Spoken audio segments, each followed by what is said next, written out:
Hello, I'm Gerald, the CEO of Steambow, and in today's video we will show you how to zero our red laser unit. In one of the latest videos I showed how to install a laser unit, and it's basically a very simple operation. You open up all the 7 screws, then you take out the lid, then you are able to separate both magazine halves, and then you can take out the dummy unit that's usually supplied with our AR series uppers and install the laser unit.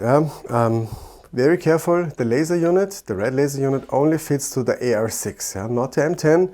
The M10 will later on get a tactical front unit that will allow you the use of this red laser unit, but currently only the AR6 has a laser slot, internal slot for red laser sight.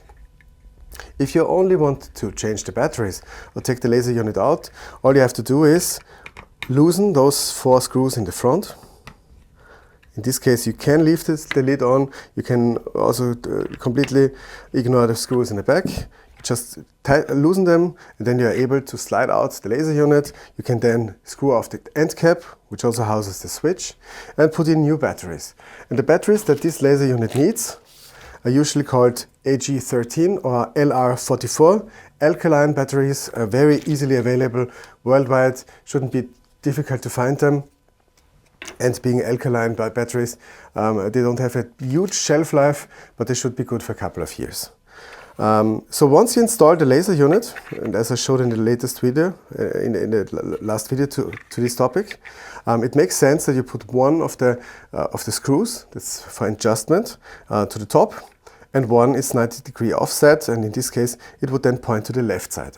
I could of course also put it so that one screw is pointing downwards and the other one in 90-degree offset. It's just a matter of preference.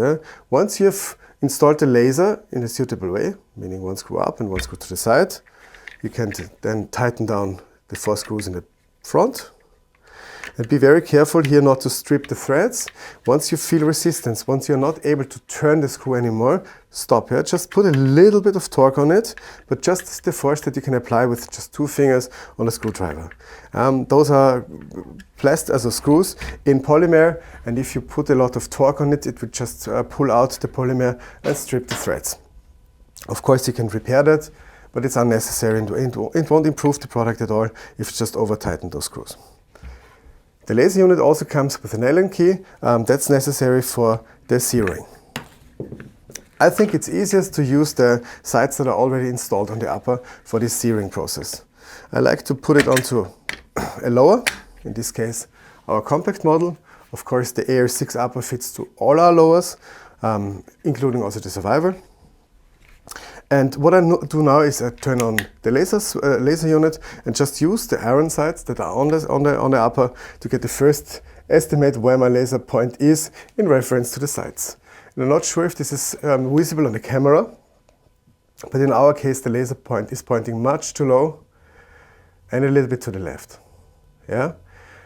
What I now like to do is I just install the Allen key into the relevant screw. Just let it be there.